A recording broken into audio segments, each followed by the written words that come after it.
Mas eu queria entender você falou da cruz, entender Jesus como carne, como humano, e o que ele sabia e o que ele não sabia que ia acontecer com ele quando ele se faz carne, assim. Aí a resposta do Racionais. Jesus chorou. Veja, ou ele foi descobrindo aos poucos? Tem duas coisas. Lucas diz que ele foi crescendo em sabedoria.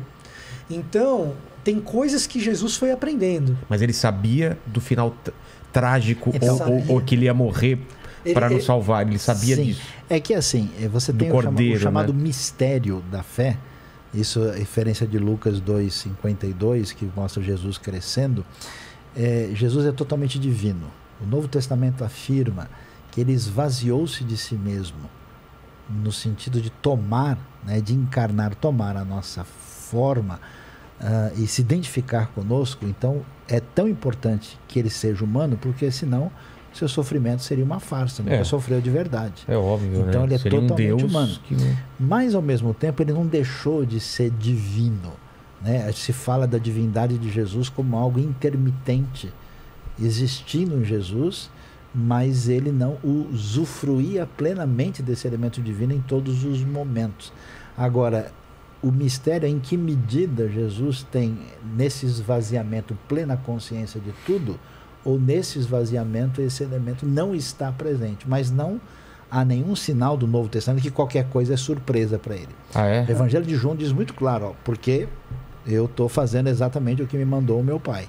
Então, quanto mais eu penso um Jesus humano, mesmo sabendo que Jesus era 100% homem, 100% Deus, e esse mistério a gente não consegue definir, sistematizar, quanto mais eu penso Jesus 100% homem, abrindo mão das suas prerrogativas divinas, como diz na carta. De não sentir dor, de não sentir sofrimento, de não amar, de tirar essas dores que são terrenas, Ele não estava, por exemplo, de maneira onipresente no universo, entendeu? Nesse aspecto. Ele estava naquele lugar presente. Exatamente. Porque se eu penso esse Jesus divino, em algum momento, quando eu penso que Jesus sofreu todas as dores que nós sofremos, e aí se você coloca o Jesus divino, em algum momento a gente pensa, mas era Deus, Aí quando você vê Jesus no Getsemane, sabendo o que ia acontecer com ele, e agora, o que eu penso? Ele sabia, mas não pode ser por uma questão divina? Pode, eu não tenho problema com isso. Mas ele também sabia, porque ele conhecia o sistema. Ele sabia quem ele afrontou. Era inevitável. Ele sabia o que tipo de castigo ia ter sobre ele. Então era inevitável. E aí no Getsemane ele falando, afasta de mim esse cálice, quase pedindo que aquilo acabasse ali naquele momento. For possível, Ele na cruz gritando, por que me abandonou? Imagina Deus sendo Aquilo, Deus. Acho que é o ápice da dor do ser humano. E ele falando, Deus, por que você me abandonou? Ele não sentia mais nada de Deus com ele, porque ali era o último suspiro dele. Então, quanto mais eu penso no Jesus 100% homem, humano, Deus encarnado, isso me arrepia. Eu gosto mais do Jesus, e essa é a parte que provavelmente vão me categorizar como herege aqui. Eu gosto mais de Jesus homem do que Jesus Deus. Então, se eu vou mas fazer... me encanta. E se eu fizer você ficar encantado pelo Jesus Deus? Como? Vamos lá. Cara, assim, é uma brincadeira que eu tô fazendo com você, obviamente. Mas assim, até na representação mais divinizada de Jesus nos 4 evangelhos, o elemento humano de Jesus aparece. O que eu estou querendo dizer? De todos os milagres que Jesus realiza, você tem alguns que são assim absolutamente mais impressionantes do ponto de vista da cabeça judaica do que outros. Tá? Do ponto de vista da cabeça judaica, você ordenar ao vento que pare e ao mar, é você falar como se fosse a boca de Deus, a natureza está te obedecendo. É diferente de você simplesmente curar um enfermo. É diferente. Agora, a expectativa judaica em torno da ressurreição como algo que só Deus poderia operar, que é o controle, é o poder de controlar até mesmo vida e morte, isso daí é uma representação absolutamente divina. E aparece em João capítulo 11, a ressurreição de Lázaro. Quando você pega esse episódio, o evangelista está lá falando que Jesus está montando o cenário para Jesus ressuscitar Lázaro. Pô, ele está montando o cenário para apresentar Jesus o mais divinizado que você possa imaginar, porque você está preparando o milagre do Deus ali.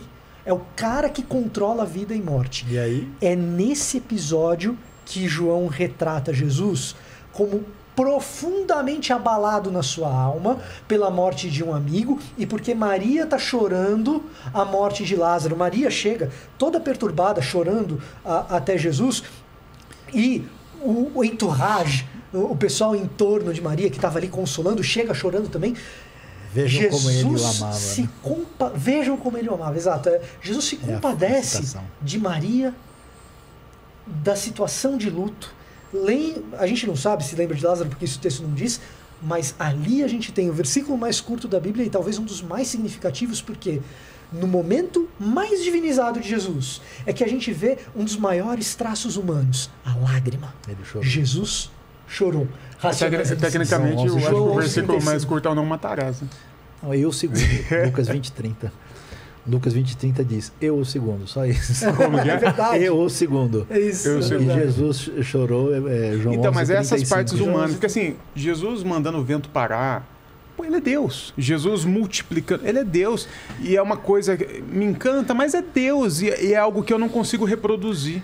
Aí quando eu vejo Jesus chorando, quando eu vejo Jesus dando importância para o ser humano, para o pobre, quando eu vejo Jesus abraçando o leproso para curá-lo, quando eu vejo Jesus dando protagonismo à mulher samaritana, que era uma excluída e agora estava dando voz a toda uma cidade, quando eu vejo Jesus não fazendo distinção de grego, de judeu, quando eu vejo Jesus em frente ao centurião romano, que era um homem de outra religião, que provavelmente tinha seus deuses, suas imagens em sua casa, tinha práticas morais e sexuais diferentes da moral de Jesus, e Jesus fala que aquele homem, um homem de outra religião, era o homem que mais teve fé em Jerusalém, que era a Meca da fé. Não vi fé como a sua. Não vi fé. Ele está falando para um romano, que não é a Roma de hoje. Ainda. Ele fala, essa fé, quando eu vejo esse Jesus, esse me encanta. O então, Jesus Deus, o que eu poderia dizer? Deus é Deus. Então, o que Deus fizer para mim é o papel de Deus. Encanta o fato de a maior representação da divindade dele. Então, mas o que nos encanta? Ele chorando. Mas o lance nessa história é que é a teologia do café com leite, né? Que a gente quer sempre separar. E aí a Bíblia traz a vitamina mista. Quando você tem um café com leite, você põe o dedo lá, não tem como pegar só café com leite. Então, a questão que encanta é por que o elemento divino chega nessa situação de sensibilidade. Porque o problema da história da religião é essa. Ou a divindade faz parte do ambiente natural, então o cavalo, a goiabada, o queijo, o mingau é divino e eles fazem parte desse mundo onde não tem separação entre criador e criatura, ou a divindade está tão longe que eu estou distanciado. O que acontece na Bíblia? Você tem essa santa aproximação do inefável, de algo totalmente totalmente outro se faz próximo de nós. Exatamente. É o paradoxo maravilhoso de Cristo, de o Rei dos Reis ser um Emanuel. Você vai falar assim, quem é Jesus? Aí você vai lá no Natal, o pessoal vai cantar na janela, as criancinhas vão cantar na janela e vão dizer a respeito de Jesus, é o príncipe da paz, é o Rei dos Reis. Invadindo o infinito. Né? E aí, a gente fala assim, Rei dos Reis, né? Você vai conversar com o prefeito de Piracicaba e você precisa agendar a hora. Talvez ele não te receba. Piracicaba, aliás, é uma bela cidade. Por que Piracicaba? Por que Piracicaba? a sua bronca? A pamonha. Olha ali pra câmera e fala com os Piracicabenses. É o Rio. Eu moro pertinho do Rio Pinheiros, vou reclamar do Rio Piracicaba. Mas assim... Mas esse caso de Lázaro, você acha que ele não ia fazer esse milagre e ele vendo a situação... Não, ele sabia que ele ia fazer. Ele sabia que ia mas fazer ele porque se emociona. Mas ele se emociona. Aliás, esse é o grande paradoxo. Porque ele conversa com Marta um pouco antes. E aí, quando ele conversa com Marta um pouquinho antes, você percebe ele preparando o terreno. Ô Marta, você acredita em mim mesmo? Ele lança essa. Então ele está chegando. Eu sei que vai ter a ressurreição no último dia. Lázaro já morreu. Faz 4 dias, né? E aí ele tá chegando ali na casa para participar do luto e tal.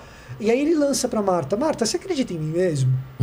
E aí Marta, cara, ela dá uma resposta assim, convicta. Não, é o Messias, é isso aí e tal. Marta dá uma resposta boa, daquelas que eu não seria capaz de formular. Ela cita o livro de teologia. Exato. Né? Olha, a escatologia diz que vai ser assim. Vai ser exatamente isso. Ela abre os manuais. Né? Então ele já estava preparando... E é uma mulher, hein? Que sabe disso, hein? Então assim, ele já estava preparando o terreno.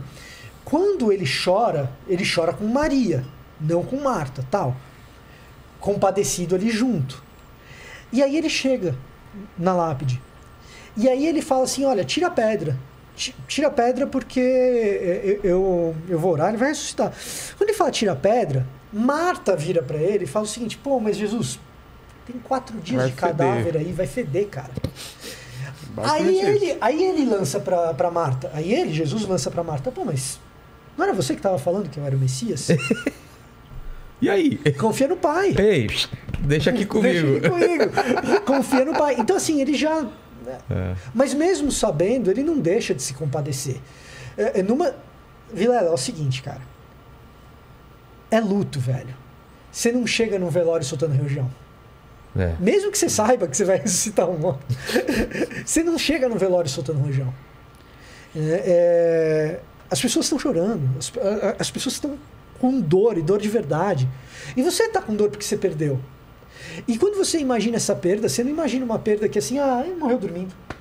Não, claro que não. Não, sofreu.